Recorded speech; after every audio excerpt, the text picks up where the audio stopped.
नमस्कार साथियों, welcome my YouTube channel नया भारत नई खोज। साथियों, हमने इससे पिछले वीडियो में देखा था अनुच्छेद 25 जो कि अंतःकरण यानी कि धार्मिक स्वतंत्रता, अंतःकरण की स्वतंत्रता दे रहा था। आज हम देखते हैं साथियों अनुच्छेद 26 यानी कि आर्टिकल 26। ठीक है जी, अनुच्छेद 26 जो कि देता है सामूहिक धार्मिक स्वतंत्रता। साथियों, आप इसको थोड़ा ध्यान से सुने। सामूहिक मतलब बहुत से लोग, धार्मिक मतलब हम जिसकी आस्था जिसमें है वो अपनी आस्था से जुड़ी हुई सामूहिक धार्मिक स्वतंत्रता। तो साथियों देखते हैं ये किस प्रकार से है।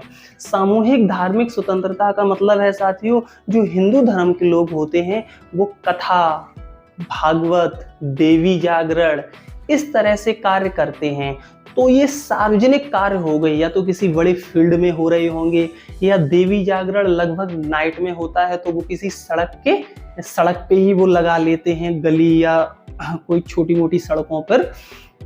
और जो कथा और भागवत जो होती है वो किसी बड़े से ग्राउंड में होती है। तो साथियों ये जो कथा, भागवत, देवी जागरण जो भी हैं, ये साथियों अनुच्छेद 26 के तहत ही हिंदू धर्म के लोग करते हैं। अब साथियों देखते हैं मुसलमान के धर्म की पर्पस से।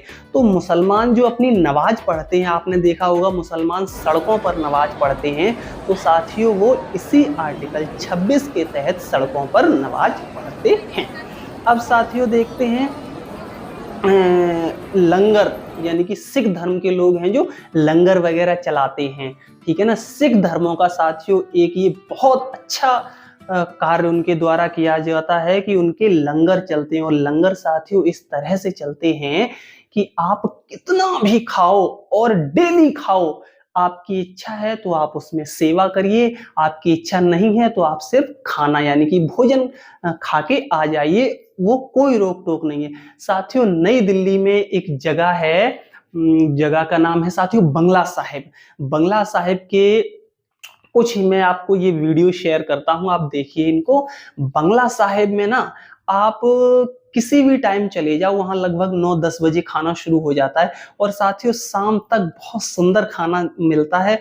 और आप वहां अच्छे से खाना खाइए, वहां आपको कोई रोक टोक नहीं है। और साथियों यहाँ तक कि आप अगर जीवन भर वहां खाना खाना चाहें तो साथियों जीवन भर खाना खाएं, वहां पे कोई रोक टोक नहीं है। सिख धर्मों का ये बहुत अच्छा उनके द्वारा कार्य किया जाता है, जो कि साथियों मुझे तो बहुत पसंद है। और उनका ये जो लंगर है, उनकी सेवा मैंने कई बार ली है और मुझे बहुत अच्छा लगता है। साथियों इसी में हम झंडा ले जा सकते, मतलब जो कि हमारे ये 15 अगस्त, 26 जनवरी, 2 अक्टूबर या कोई हम अपने सभी लोग मिलकर ऐसा कुछ प्लान बनाएं जो कि झंडा लेकर वहां से उस चौक से उस चौक तक चलेंगे।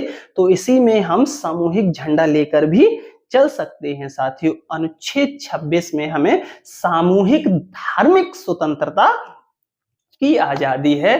तो आप समझ गए होंगे कि सामूहिक धार्मिक स्वतंत्रता क्या है। साथियों इसी के तहत हम जो हिंदू धर्म के लोग हैं वो इसी के तहत भंडारा भी सड़कों पर करते। देखो साथियों, भंडारा हो गया, नमाज हो गई, देवी जागरण हो गया, या कोई मतलब ये गणेश विसर्जन की यात्रा होती है, आपने देखी होगी, ये मुंबई साइड में बहुत होती है गणेश विसर्जन की यात्रा। और ये नवरात्रों में कलश यात्रा भी चलती है। और रावण दहन का भी जो है, रामलीला साथियों, रामलीला। तो ये सभी धार्मिक स्वतंत्रताएं हो गई और इन्हीं के तहत जो कार्य किया जाता है, आर्टिकल 26 के तहत ही ये कार्य किए जाते हैं।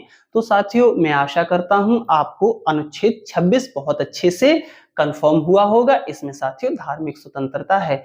तो साथियों अगर पहले की तरह ही अगर आपको हमारे वीडियो अच्छे लग रहे हैं तो लाइक, शेयर, कमेंट, सब्सक्राइब करिए आप। और आप ये साथियों जरूर बताइए कि आप कहां से देख रहे हैं, किस राज्य से देख रहे हैं, और हमारे वीडियो आपको अच्छे लग रहे हैं या नहीं। तो साथियों इसी के साथ नमस्कार, जय हिंद, जय भारत।